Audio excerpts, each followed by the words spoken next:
پاک علیہ السلام کی عزت و عظمت کا سوال ہے، وہ تو اس طرح کی بات ہے کہ ہمارے عقائد کے مسلمہ اصولوں کے اندر یہ موجود ہے، جو مٹی نبی پاک علیہ السلام کے بدن مبارک سے لگی ہوئی ہے نا، اس مٹی کا درجہ کعبہ شریف سے افضل ہے، بیت المقدس شریف سے افضل ہے، لوح محفوظ سے افضل ہے، عرش الہی سے افضل ہے، قلم سے افضل ہے۔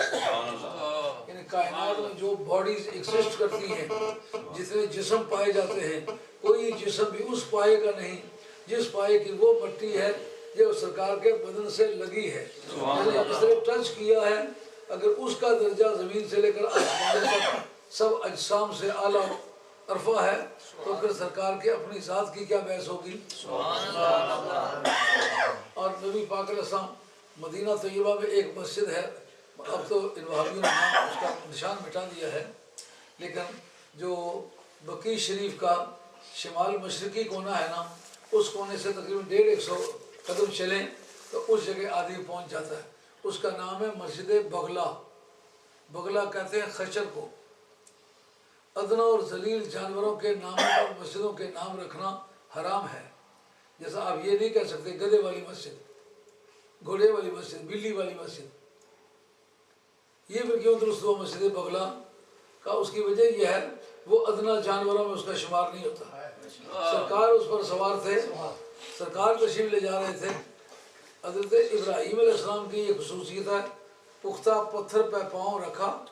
آج جو آپ دیکھتے ہیں مقام ابراہیم پر جو پتھر ہے، اس کے اندر حضرت ابراہیم علیہ السلام کا پاؤں مبارک لگا ہوا ہے۔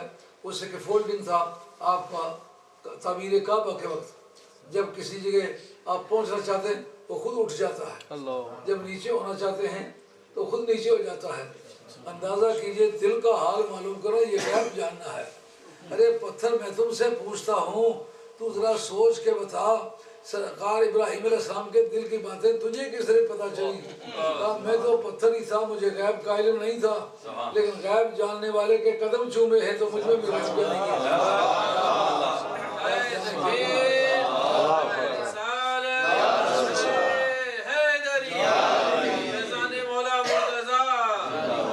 مگر ان کا جو خصوصیت تھی باقی نبیوں کے مقابلے میں تھی، سرکار دو عالم علیہ السلام خچر پر سوار جا رہے ہیں، پختہ پتھر پہ پاؤں رکھا، اس خچر نے پتھر پگھل گیا اور گھٹنوں تک وہ خچر جو ہے پختہ پتھر کے اندر چلا گیا۔ اب صحابہ کرام نے کیا کیا؟ ان کا ادنا اور ذلیل جانوروں کے ناموں پر مسجد بنانا بھی حرام ہے، ان کا نام رکھنا بھی حرام ہے۔ یہ خچر ہے، اگر سرکار کا خچر نہ ہوتا، عام خچر ہوتا تو ادنا اور ذلیل جانور تھا، سرکار اس پر سوار ہوئے ہیں، اب اس کی حیثیت بدل گئی ہے، اب یہاں مسجد بناتے ہیں۔ سمجھ آئیے؟ جو بزرگوں کے مزارات جہاں ہیں، وہابیہ کہتے ہیں یہاں ان مسجدوں کو اکھاڑو، وہ کہتے ہیں مسجد نبوی میں جب تک سرکار کا مزار پاک موجود ہے اس وقت تک ہمارا مسلمانوں کا اسلام شرک سے پاک نہیں ہوتا۔ وہ شرک سے پاک کرنے کے لیے نبی پاک علیہ السلام کی قبر شریف کو وہاں سے نکالنا چاہتے ہیں۔ ذرا سوچیں کہ صحابہ کا عقیدہ کیا تھا، سنیت کسے کہتے ہیں؟ سرکار ما انا علیہ اليوم و اصحابی، آج کی تاریخ جس عقیدے پر میں ہوں اور میرے صحابہ ہیں اس کا نام سنیت ہے۔ ان کا عقیدہ کیا ہے؟ جہاں سرکار کے خچر کا پاؤں لگا ہے اس کے گردا گرد مسجد بنا دو تاکہ قیامت تک یہ نشان رہے، جہاں نبی پاک علیہ السلام کے جانوروں کے پاؤں لگتے ہیں ہمارے سر وہاں لگنے چاہیے۔ ہمارے سروں کو سرکار کے جانوروں کے پاؤں کی وجہ سے عزت ملے گی۔ سمجھ آ گئی یہ بات؟ ان کی خصوصیت تھی کہ پتھر پہ پاؤں رکھے تو پتھر پگھل جائے، لیکن یہ نبی پاک علیہ السلام کی خصوصیت نہیں ہے، سرکار کے جانور کی خصوصیت ہے۔ جس پتھر پہ پاؤں رکھا وہ پتھر پگھل گیا، مسجد بنائی گئی، نام رکھا گیا مسجد بغلا۔ کبھی آپ کو موقع ملے جائیں تو وہاں کھنڈرات ہی ہیں، اس کا وجود نہیں، کوئی سنی قسم کا بندہ تلاش کر کے اس سے پوچھے کہ مسجد بغلا کی نشاندہی کرو۔ یہ انہوں نے موقع پر مٹایا، محکمہ مال کے کاغذات میں تو اسی طرح ہے نا۔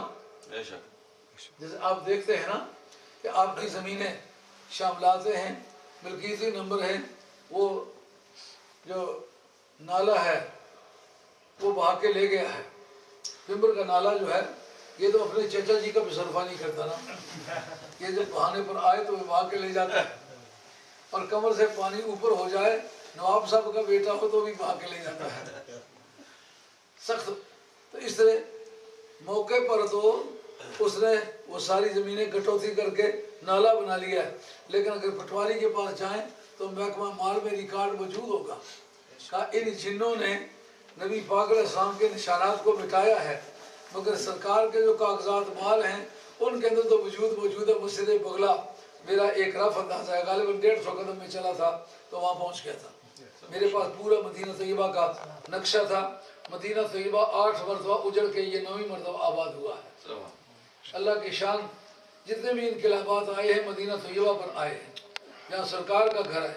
کلمہ بھی انہی کا پڑھتے رہے، شہر بھی انہی کا برباد کرتے رہے، کلمہ بھی انہی کا پڑھتے رہے، اولاد بھی انہی کے قتل کرتے رہے، کلمہ بھی انہی کا پڑھتے رہے، اور خاندان کو وہاں دفن ہونے سے منع بھی انہی کو کرتے رہے۔ ہے سوچنے والی بات، جو کچھ نہ لگے وہ تو سرکار کے قریب ہو کے رہے، جو لگتے جگر ہو، جس کے زندگی میں ایک دن کے لیے بھی جدا نہ کیا ہو، اس کو معروف کیا جائے۔ باتیں تو سمجھ آنی چاہیے۔